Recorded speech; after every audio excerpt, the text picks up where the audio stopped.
Good evening and welcome to the news at 7. It was born in the cold pre-dawn darkness. From distant rural outposts to towns and cities, lines of people progressively snaked to the more than 20,000 voting stations. By all accounts, it was a free and fair poll, despite a few technical hitches, protests and complaints lodged by political parties. Isolated cases of intimidation and arson were also reported. An IFP councillor was killed in what the party described as politically motivated. Now 74,000 policemen and 1,200 soldiers kept the poll safe, free and fair. Now, President Jacob Zuma has given the thumbs up to the manner in which the municipal elections have been conducted. He cast his vote in his hometown, Gandla. Rural and pastoral, birthplace of the ANC president, where he once headed cattle. Gandla's most famous son, arriving just before 11. On hand, IEC Chair Brigadier Bam to supervise the process. Applause from locals and jostling by the media as the ANC president took his place in the queue and finally marked his cross. People have begun to appreciate that vote is related to their own conditions. And therefore there is more clarity today that they're not just voting for the sake of voting, they're voting because they are expecting that their lives must change. And therefore those who are going to be chosen, they must have got the message this time more than any other time before. And then a snap visit to nearby Eshowe. Here he was greeted by joining groups of ANC and IFP supporters. These voters have made their voices heard, and every politician is hoping they are the ones chosen. But that will become clearer in a matter of hours. SABC News, Nkandla.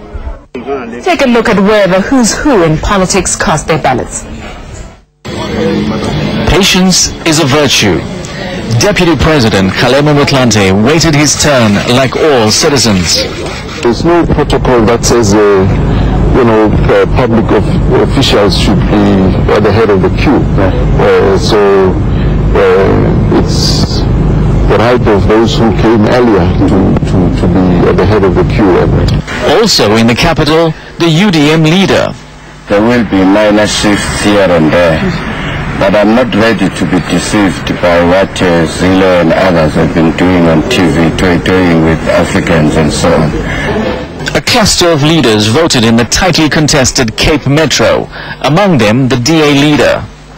It went very smoothly, everything worked perfectly. The IEC staff were very professional and it was a great experience. In Soweto, ANC veteran Winnie Madikizela Mandela said people are tired of failed service delivery. The people are calling on us to deliver and they are saying it is time we stopped blaming the past for the ills of our society. Voting in Polokwane, the ANC Youth League leader said municipalities needed to create jobs. The ACDP leader was voting for change in Boksburg. With my vote, I'm changing an irresponsible, lazy councillor with a good, hard-working councillor so that there can be proper service delivery. The COPE president had a similar message in Bloemfontein. People really want to see a different set of men and women go into government and do something different from what the failures of the current party have been. APC leader Themba Godi cast his ballot in his hometown in Bushbuckridge, Mpumalanga. In Durban, Minority Front leader Amichan Rajbansi was positive about voter turnout. The IFP leader was in his Ulundi stronghold. In the same way that I've felt over the years, I feel that we've done our best, and the next, of course, is anybody's guess. The NFP leader was also in Ulundi. It's very important, even if they don't vote for me, but voting is critical. From dawn to dusk, political leaders from across the spectrum swung into action by flocking to the polls.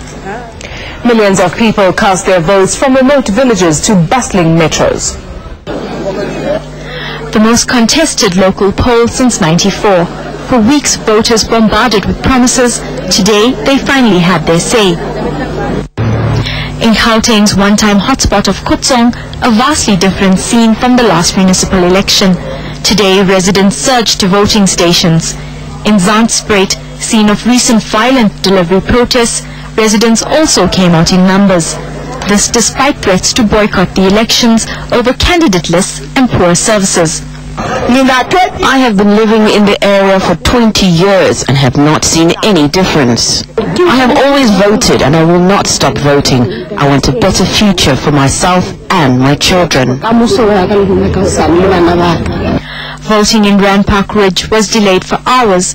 The scanner froze and IEC officials resorted to manual identification. I've got an opportunity to have a say in the governance of our local area, and I'm just making use of that opportunity.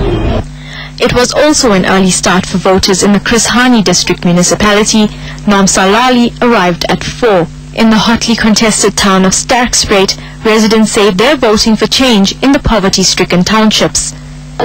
In Durban, the voting process got off to a smooth start with only a few glitches reported.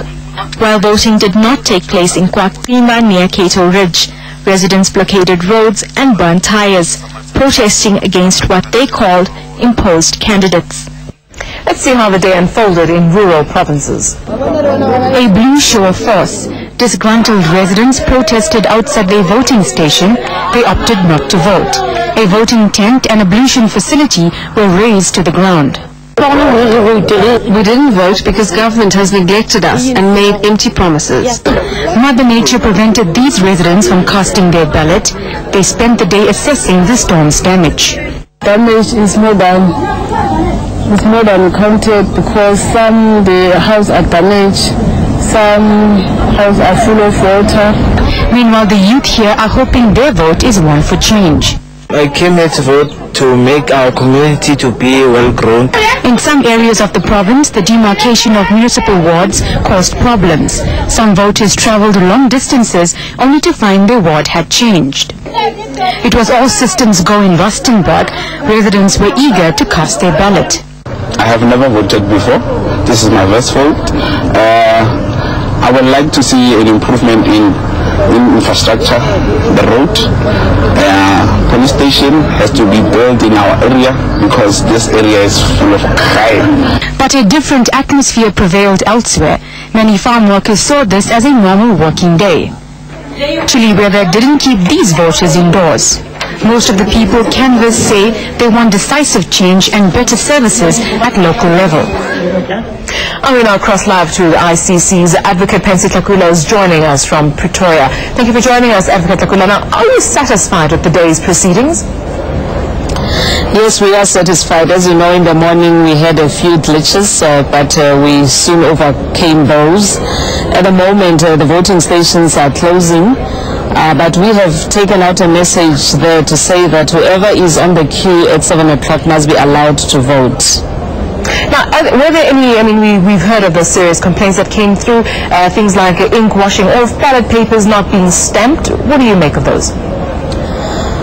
Well, you know, the law is very clear. For a ballot paper to be valid, it has to be stamped. So ballot papers that are not stamped will not count. But we did not receive many complaints of that sort. Are you satisfied, though, that this poll was a free and fair one? Yes, we are satisfied. I mean, in the morning when we started, 95% of our voting stations opened at 7 o'clock. And there were very few incidents of intimidation and protest marches, but those did not even impede voting. So we are satisfied that we have been able to conduct a free and fair election. Of course, it's still early. We're waiting for the results to come in, and once we have announced the results, that's when we'll have a final word on the freeness and fairness of these elections. Do you have an estimate, though, of the voter turnout? By late this afternoon, most Free State wards had not achieved a 50% figure. Well, that's anecdotal, Napaseka. Let's just wait until all the ballots are in. We do know that in some stations we had long queues, particularly in Kayalicha, Etabini, and so on. There were long queues, and there are still long queues as we speak. So we have set for ourselves a target of 40%. And sitting where I am confident that we'll reach that target. Right, well, I think Thank you very much for talking to us there, Advocate Pensitlakula, IAC Chief Elect.